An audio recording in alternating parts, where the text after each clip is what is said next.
अस्सलामुअलैकुम दोस्तों, मेरा नाम है वकास हैदर और आप देख रहे हैं हैदर टीवी। दोस्तों, क्या आप जानते हैं कि जमीन पर एक दिन में 24 घंटे ही क्यों होते हैं? और क्या आपको पता है कि सन 2050 तक हमारी जमीन के साथ क्या होगा? प्लस क्या आपने कभी सोचा है कि हमारे प्लेनेट का टोटल वजन कितना है? आज की इस वीडियो में मैं आपको प्लेनेट अर्थ के मुतालिक ऐसे शॉकिंग फैक्ट्स के बारे में बताऊंगा जो आपने पहले कभी नहीं सुने होंगे। तो शुरू करते हैं अपना काउंटडाउन। दोस्तों, अगर जमीन की साइज की बात की जाए तो ये काफी बड़ी और वसी है। इस पर करोड़ों नहीं बल्कि अरबों लोग रहते हैं। इसके अलावा इस पर जानवर, समुंदर, पहाड़, दरख्त और इस तरह की कई चीजें मौजूद हैं। लेकिन क्या आपने कभी सोचा है कि जमीन का टोटल वजन कितना होगा? वैसे तो जमीन का एग्जैक्ट वजन पता कर पाना तकरीबन नामुमकिन है, लेकिन साइंटिस्ट की एक टीम ने इस पर कंप्लीट रिसर्च की है। इन्होंने बहुत से फार्मूलाज और मेजरमेंट्स का इस्तेमाल करके जमीन का टोटल वेट नापने की कोशिश की और आप बिलीव नहीं करेंगे कि इन साइंटिस्ट के मुताबिक हमारी जमीन का कुल वजन 13 अरब ट्रिलियन टन से भी ज्यादा है। ये वजन इतना ज्यादा है कि मैं और आप तो इसे इमेजिन भी नहीं कर सकते। और 13 अरब ट्रिलियन में आखिर कितने जीरो आते हैं, इन्हें भी गिन पाना बहुत मुश्किल है। ये रियली अनबिलीवेबल है। दोस्तों, हम सब बचपन से ही सुनते आ रहे हैं कि दरख्त हमारी जमीन का सबसे अहम और लाजमी हिस्सा हैं। ये ऑक्सीजन प्रोवाइड करते हैं जो कि इंसानी जिंदगी के लिए बहुत ही जरूरी है। इसलिए हर कोई ये कहता है कि जमीन पर ज्यादा से ज्यादा दरख्त और पौधे लगाने चाहिए। इवन के ये भी कहा जाता है कि अगर जमीन से दरख्त खत्म हो जाएं तो इंसान का जिंदा रहना इम्पॉसिबल हो जाएगा। लेकिन आपको जानकर हैरानगी होगी कि ये बात कंप्लीटली रॉन्ग है। इस बात में कोई शक नहीं है कि दरख्त हमें ऑक्सीजन प्रोवाइड करते हैं, लेकिन ये सिर्फ हमें 100 में से 28% ऑक्सीजन ही देते हैं। इसके अलावा दुनिया में 72% ऑक्सीजन हमें समुद्र से मिलती है। इसका मतलब ये है कि दुनिया की 3/3 ऑक्सीजन समुद्र जनरेट करता है। और इससे भी इंटरेस्टिंग बात यह है कि जो दरख्त हमें 28% ऑक्सीजन देते हैं, इस ऑक्सीजन का 22% हिस्सा अमेज़न के जंगलों से जनरेट होता है। इट मीन्स कि अमेज़न के जंगलों के अलावा दुनिया भर में जितने भी दरख्त मौजूद हैं, वो सारे मिलकर हमें 6% ऑक्सीजन प्रोवाइड करते हैं। ये रियली अनबिलीवेबल है। दोस्तों, ये बात तो हम सब जानते हैं कि एक दिन में 24 घंटे होते हैं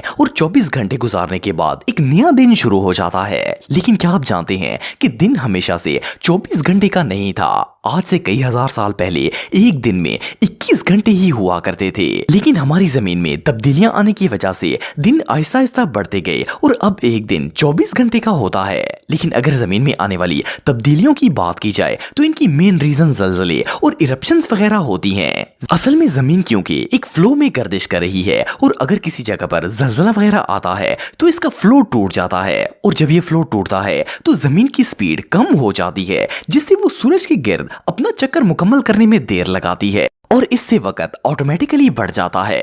आपको जानकर हैरानगी होगी कि जमीन की स्पीड हर साल 1.7 मिलीसेकंड कम हो जाती है। और साइंसदानों का कहना है कि एक दिन ऐसा आएगा कि जमीन हरकत करना बंद कर देगी और शायद ये वही वक्त होगा जब सूरज मगरब से तलू होगा।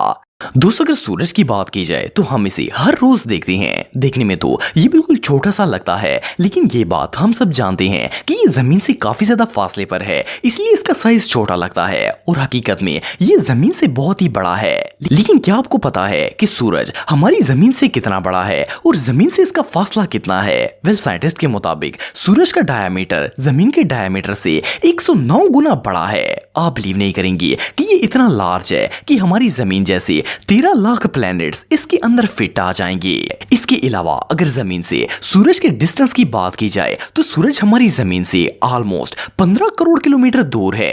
एक और शॉकिंग फैक्ट ये भी है कि साइंटिस्ट का कहना है कि अगर सूरज एक दिन भी जमीन पर अपनी शुआएं ना भेजे तो देखते ही देखते जमीन पर मौजूद हर चीज ठंड की वजह से फ्रीज होना शुरू हो जाएगी और कोई भी इंसान जिंदा नहीं बच पाएगा। ये अल्लाह ताला की सबसे बड़ी नेमतों में से एक है। दोस्तों, शायद आप में से बहुत से लोग ये बात जानते होंगे कि हमारा प्लेनेट 71% समुद्र और 29% लैंड पर मुश्तमिल है। और अगर इसके समुद्र की बात की जाए तो हमारे कुरे अर्ज पर इस वक्त 7 बरियाज़म मौजूद हैं। हम में से बहुत से लोगों को लगता है कि शायद समुद्र शुरू से ही इतने बरियाज़मों पर मुश्तमिल था, लेकिन असल में ऐसा नहीं है। आज से कई हजार साल पहले ये प्लेनेट सिर्फ 2 हिस्सों पर मुश्तमिल था। इसमें से एक जमीन का बड़ा सा टुकड़ा था और दूसरा पूरा का पूरा समुद्र था। इस जमीन जमीन के बड़े टुकड़े को पैंजिया का नाम दिया गया था। लेकिन जैसे जैसे वक्त गुजरता गया जमीन में कई तब्दीलियां आती गईं और इनकी वजह से ये मुख्तलिफ हिस्सों में बट गई। वरना पहले तो कोई आइलैंड होता ही नहीं था और ना ही कॉन्टिनेंट्स थे, बल्कि इस प्लेनेट पर एक तरफ जमीन थी और दूसरी तरफ पूरा समुंदर था। लेकिन इससे भी इंटरेस्टिंग बात यह है कि साइंसदानों का मानना है कि कई हजार साल बाद एक दफा फिर से पूरी की पूरी जमीन एक टुकड़े में जुड़ जाएगी और फिर से पैंजिया बन जाएगा और समुंदर पूरा का पूरा एक तरफ आ जाएगा। वेल, ये फैक्ट रियली अनबिलीवेबल है। दोस्तों, आप सबने ग्लोबल वार्मिंग के बारे में सुना होगा। ये असल में एक मौसमियाती तब्दीली है जिसमें जमीन का टेम्परेचर आहिस्ता आहिस्ता बढ़ता जा रहा है। लेकिन क्या आप जानते हैं कि ग्लोबल वार्मिंग बढ़ने से हमारी जमीन के साथ क्या होगा? वेल, इसकी main reason greenhouse gases में इजाफा और काश्तकारी वगैरह शामिल हैं। साइंटिस्ट के मुताबिक ग्लोबल वार्मिंग में जिस तेजी से इजाफा हो रहा है, इस हिसाब से अगर देखा जाए तो आज से 30 साल बाद 2050 तक जमीन के मोस्टली इलाके इतने गर्म हो जाएंगे कि इनमें इंसान का सरवाइव करना नामुमकिन हो जाएगा। इवन के रिसर्चर्स का यह भी कहना है कि 1000 साल बाद तो हमारी पूरी की पूरी जमीन का टेम्परेचर इतना ज्यादा हो जाएगा कि समुद्र का सारा पानी बुखारात बनकर उड़ जाएगा और फिर कुछ सालों में ही पूरा प्लेनेट एक रेगिस्तान में बदल जाएगा और इंसानियत का नामो निशान तक मिट जाएगा। ये रियली बहुत शॉकिंग है। दोस्तों, अगर समुद्र की बात की जाए तो हमारे प्लेनेट का ज्यादा हिस्सा समुद्र पर मुश्तमिल है और जमीन बहुत ही थोड़ी है जिस पर हम लोग रहते हैं। लेकिन क्या आप जानते हैं कि इस लैंड या खुश्की जिस पर हम रहते हैं इसके नीचे भी कंप्लीटली पानी मौजूद है। वेल, साइंटिस्ट का कहना है कि अगर जमीन की खुदाई की जाए तो इसके नीचे आपको पानी के अलावा और कोई भी चीज नजर नहीं आएगी। लेकिन इससे भी शॉकिंग बात यह है कि साइंसदानों ने समुद्र की तह में भी जमीन के नीचे एक और समुद्र दरियाफ्त किया है। रिसर्चर्स के मुताबिक समुद्र की तह से 660 किलोमीटर की गहराई में एक और समुद्र मौजूद है और ये समुद्र इस समुद्र से 3 गुना ज्यादा बड़ा है।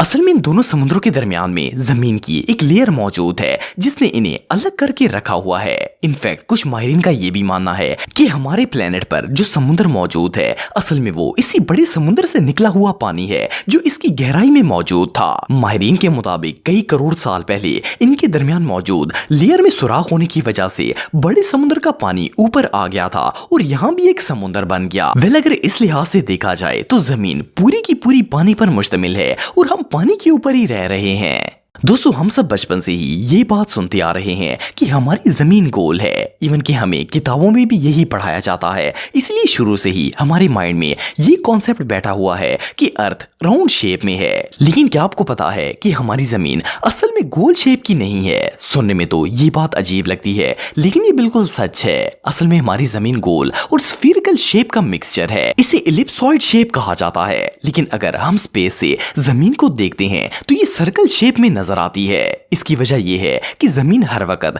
गर्दिश में रहती है, इसलिए ये हमें गोल शेप की नजर आती है। क्योंकि जब हम कोई चीज हवा में उछालते हैं तो चाहे वो किसी भी शेप की बनी हो हमें वो गोल ही नजर आती है। इसी तरह जमीन भी जब ट्रेवल करती है तो गोल नजर आती है, लेकिन हकीकत में इसकी शेप गोल नहीं है।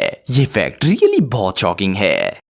तो दोस्तों, आज के लिए बस इतना ही। उम्मीद आपको वीडियो पसंद आई होगी। अगर आप मेरे व्लॉगिंग चैनल को सब्सक्राइब करना चाहते हैं तो इस आइकन पे क्लिक करके सब्सक्राइब कर सकते हैं। तो मिलता हूं आपसे नेक्स्ट वीडियो में, तब तक के लिए अल्लाह हाफिज।